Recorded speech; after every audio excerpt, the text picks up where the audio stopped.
Hey folks, Kilt-Man here, Kilt-Man at your services. How are you all? Hope you're all doing very, very well. Now, you may be wondering where I am. I'm sitting in one of the bay windows right now at the Kilt Mansion. And the reason being is because we have something arriving imminently. And it's from your friend of mine, Astradyne, a traveller in time. Astradyne, a Super Channel Contributor, the bestower upon Kilt Mansion of so many incredible bits of cult memorabilia and merchandise, from posters to t-shirts to action figures to movies to soundtracks to books and comics and everything you can imagine. So that is on its way imminently. I've had the forewarning. It's coming. It's arriving very soon. So I'm sitting here waiting and looking for a red van, the Parcel Force van, I think. Ordinarily, I would have our two main front gate guards, Clint and Sergio, to be on standby, awaiting this arrival. But of course, it's super, super windy today, so what have they gone and done? They've gone out surfing. Oh, God. Surfing down New Brighton in a Mersey estuary. Well, they were due some leave. They've been working tirelessly for the last 3 or 4 years now, without a break. But anyway, so I'm here awaiting this. The drawbridge is down, the portcullis is up, so I can run out and grab these packages, boxes, crates, who knows what they're going to be. So in the meantime, cheers you all. If you've got one, raise it. A little word of advice: if you do drink and you watch my videos, then whenever you see a new video come on, you get that little notification. That's if you hit that bell, on that YouTube thing. I don't know how it works, but you know what I mean. If you get notifications saying, oh, it's a new Kilt-Man video, get yourself a drink ready and sit there, press play and imbibe away. Cheers, y'all. Now, so while we're waiting here, there is some other news actually, which came to light today. Well, it was news to me anyway, about James Bond. Yes, Bond. The casting for the new James Bond. Well, the odds-on favourite is, of course, Aaron Taylor. What's his name? Aaron Taylor Johnson, from Kick-Ass and all that. And you think he was one of them Russian people in Avengers Age of Ultron. And he's odds-on favourite to be playing Bond. He met with Barbara Broccoli, did very well apparently, did a screen test, and happy days. Now, I'll be honest with you, I don't like him.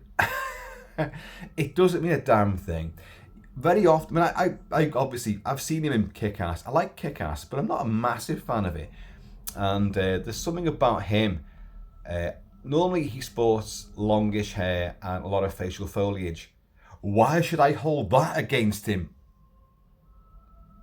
I don't really. And there's a few images of him like nice and sort of, well, not completely clean shaven, bit of stubble there, a bit of the shadow is there, and he's suited and booted, a tuxedo on, and he's doing, sort of the eyebrow raise. It's clearly the picture was taken when he was in the running for Bond, and so he's doing that. Now, what I don't like about him, and this will come as a bit of a, hypocritical, ironic. It's one of those two things. There's a smugness and an arrogance to him in these pictures that I do not like.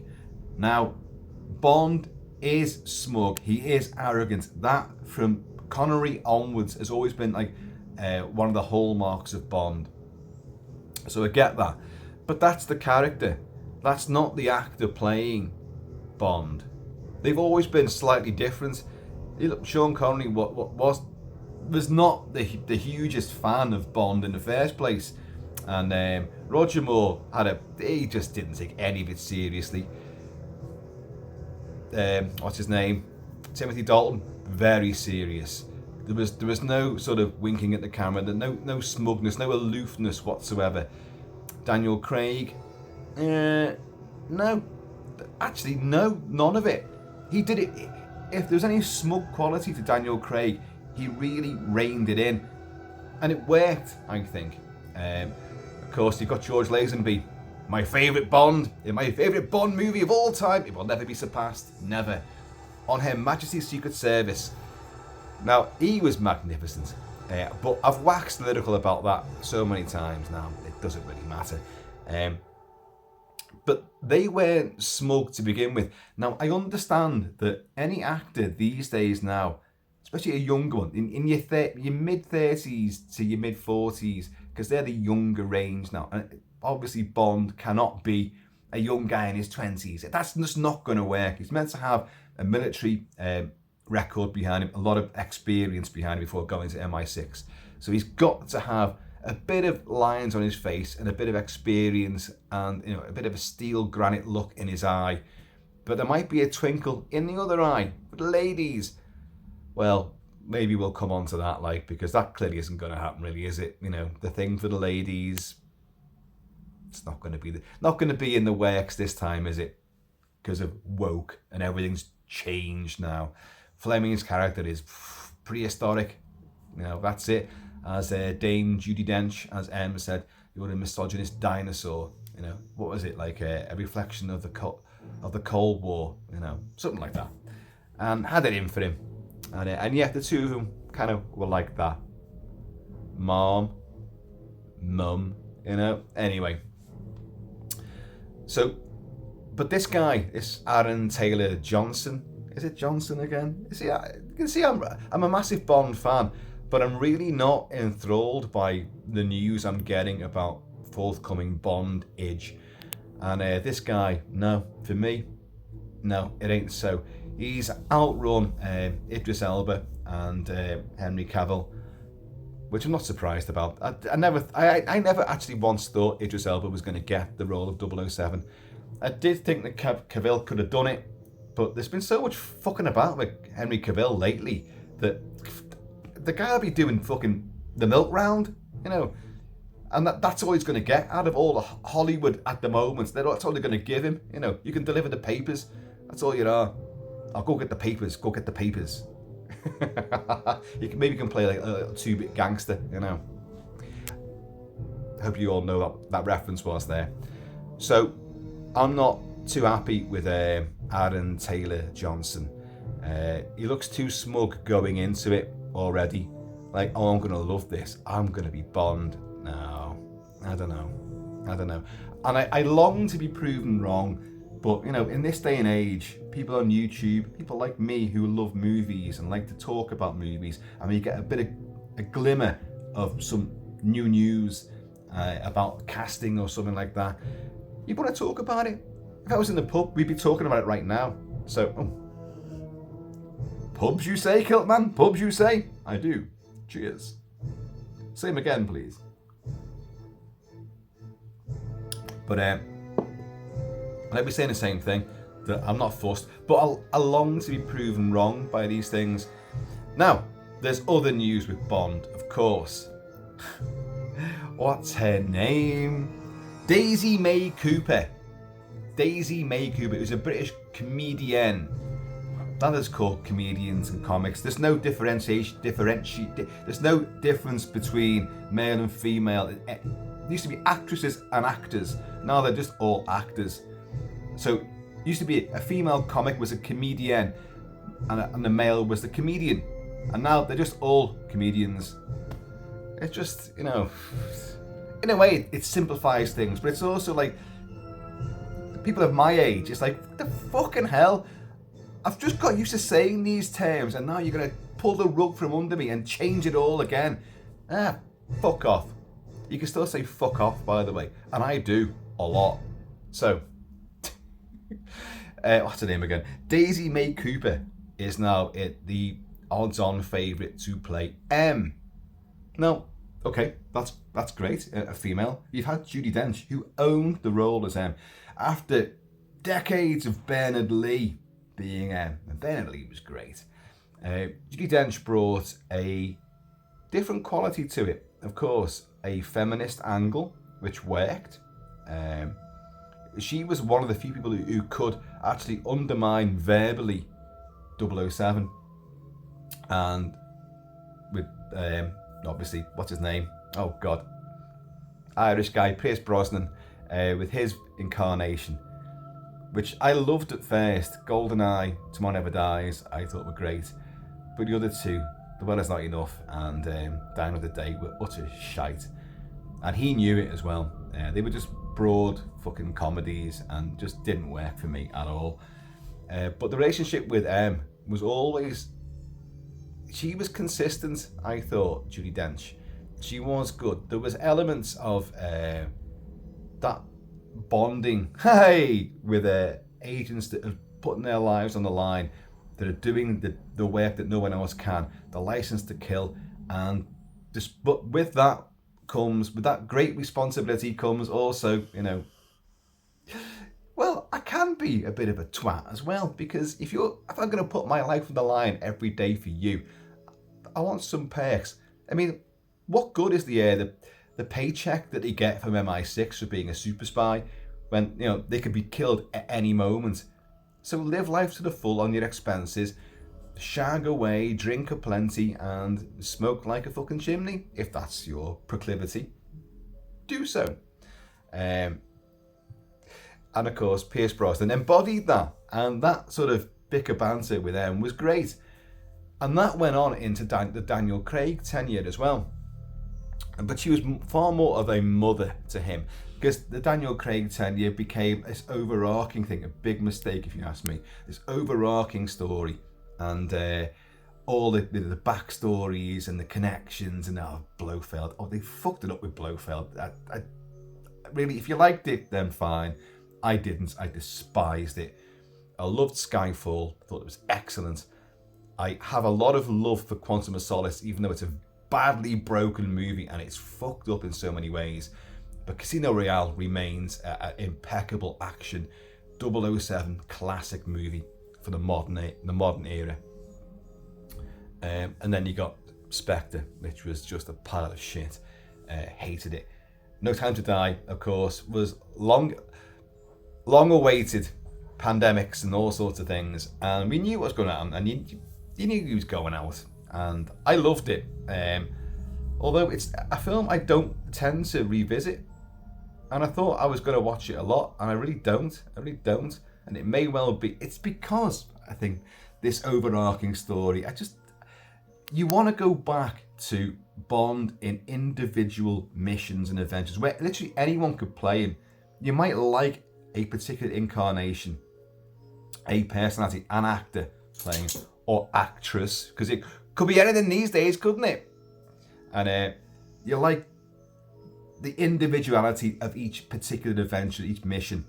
They stand alone. You might have a couple of connections, like in the original days, like Blofeld, the overarching Blofeld story, and Smash and Spectre and all of that stuff, which is fine.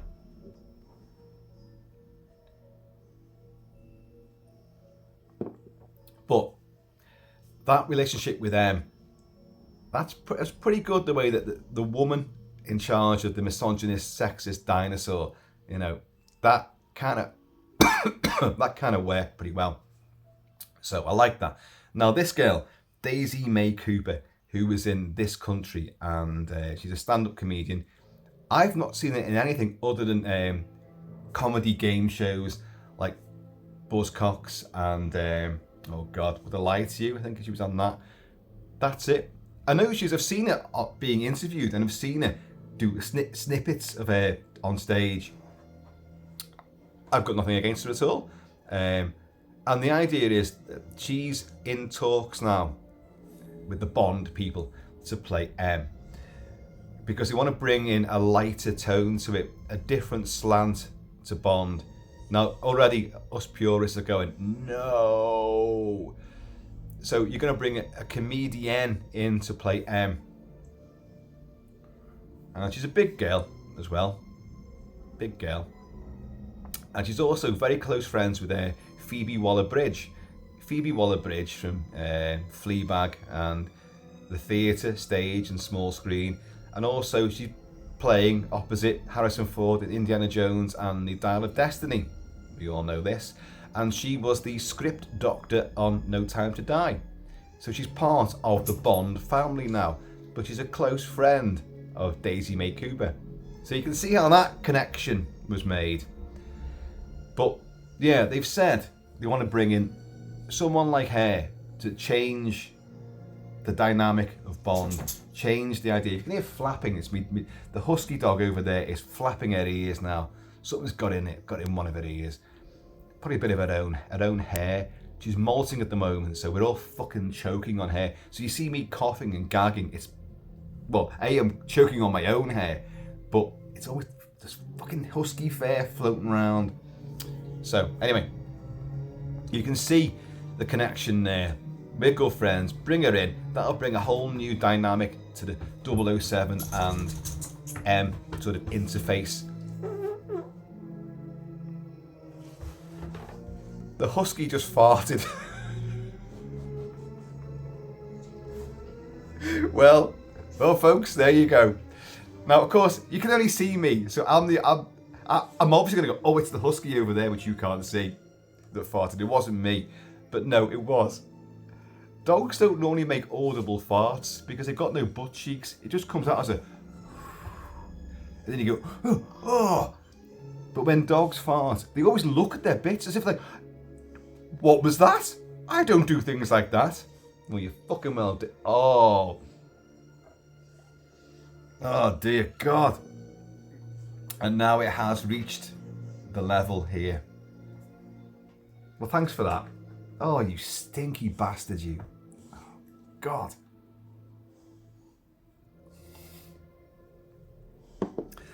Well, this hasn't been the video I expected, to be honest. But, yeah, so.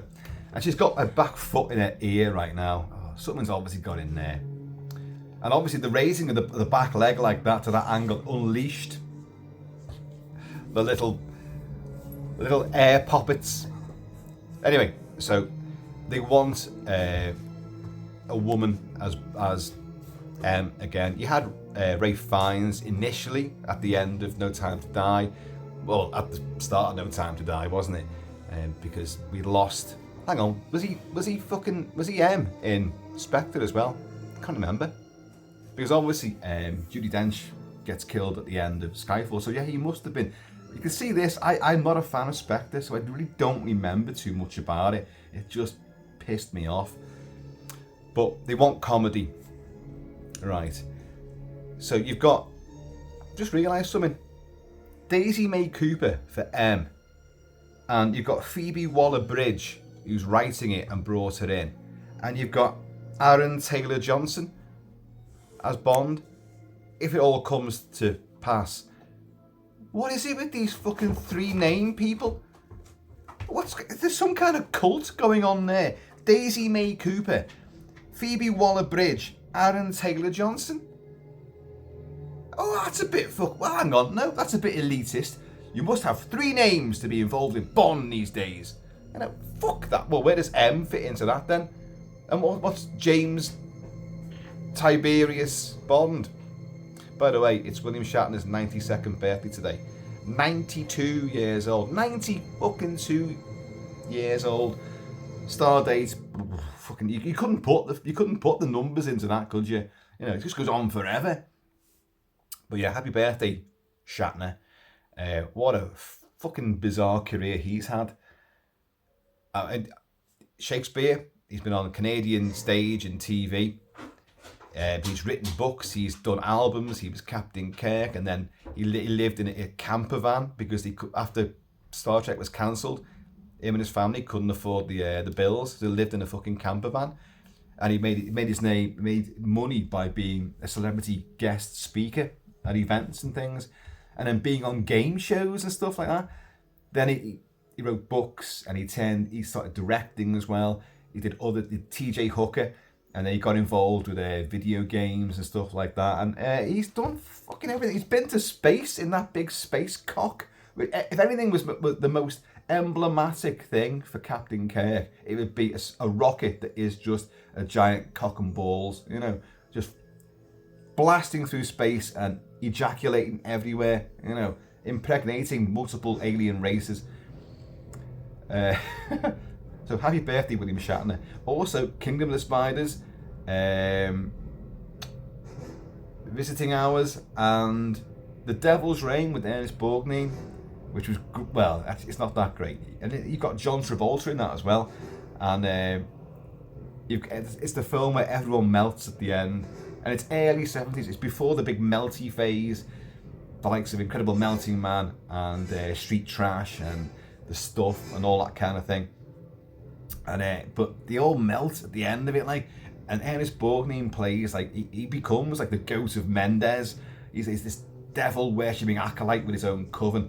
And at the end, you see him in the makeup is amazing. But he's got like these ram's horns as well, like. Oh, and he looks genuinely terrifying, but they all melt in the devil's rain, and he all becomes like icky goo at the end. But yeah, William Shatner's in that as well. So, folks, yeah, Daisy May Cooper as M.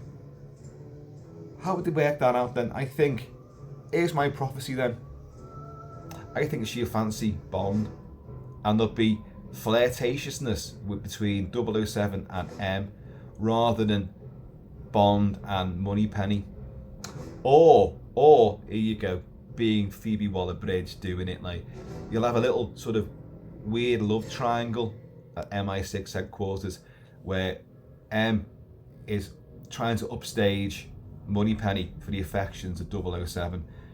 Hopefully you keep these things to a fucking small little segments in the movie, but in all honesty, I think they're going for comedy more than anything else. They're going to keep the new Bond, light.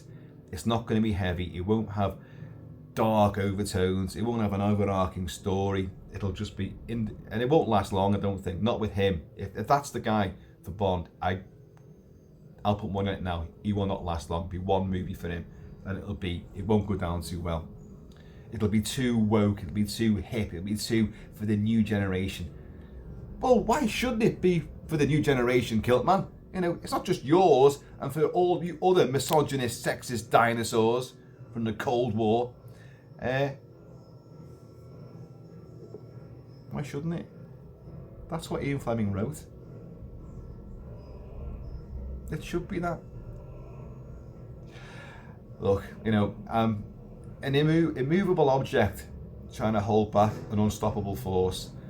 Because this will happen regardless. And even all the purists, you can argue what you want, it's going to happen. It's across the board now. So, you know, Bond will be changed.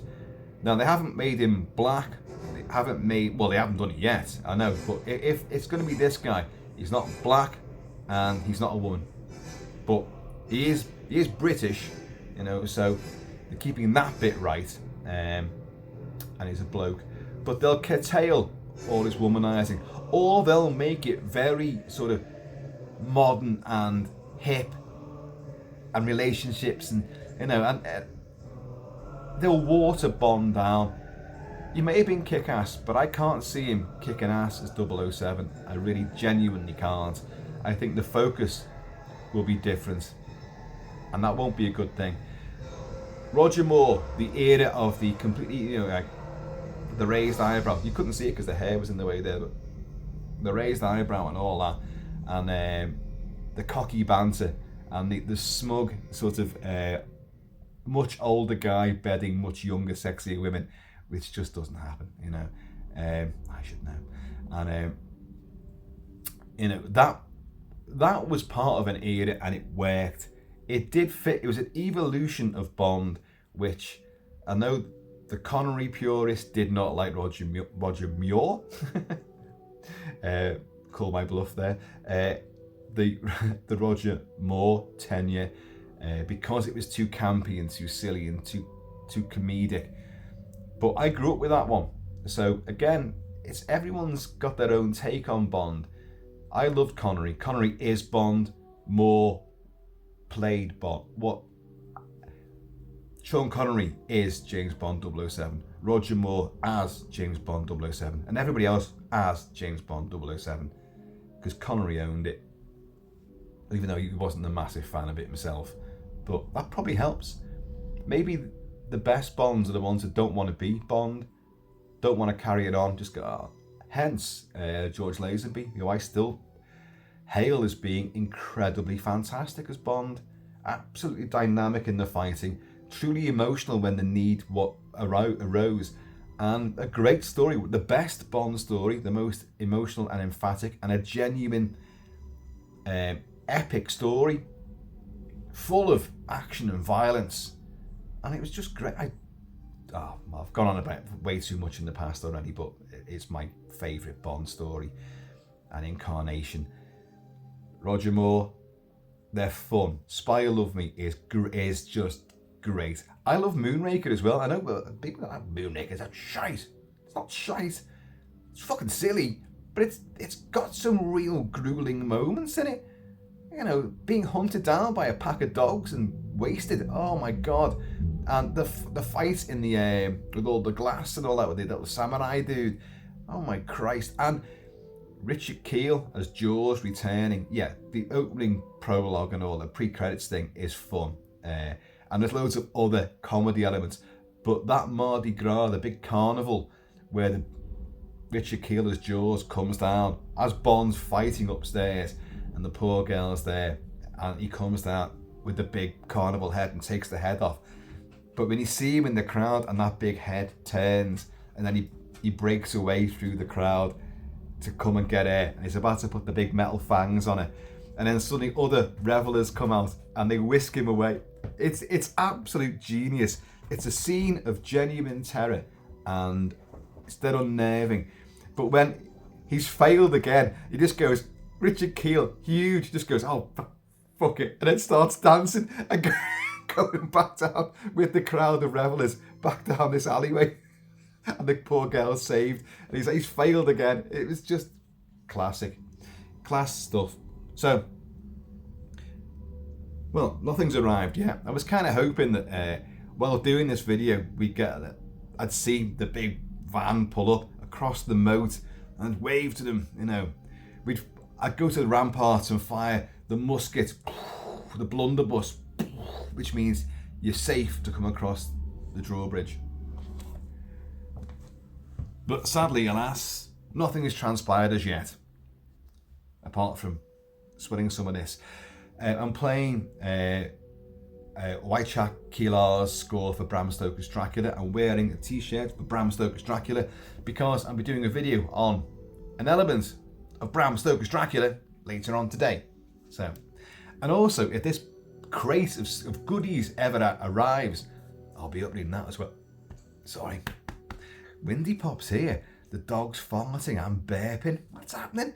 It must be the change of location. It is very sunny today, but it's very windy as well. Hence why Sergio and Clint have gone down surfing. Those bastards. I don't trust them at all, you know. I really don't. I don't trust them to come back. I'm not even sure I want them to come back. Things go missing in this house. I know. Pork pies. We buy pork pies. Oh, do you want a snack? Yes, I'll have a pork pie. You go to the fridge, pork pies are gone. It's those two.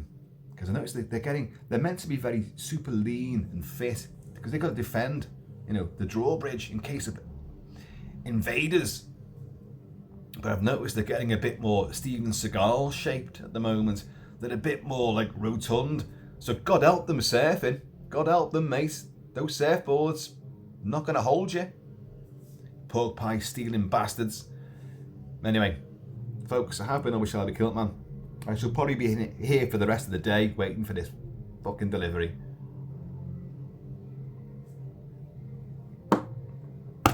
In the meantime, in this ever expectant and anticipatory in-between time, please keep it kilted, keep it Celtic, and I'm going to see you all with a big crate. Laters.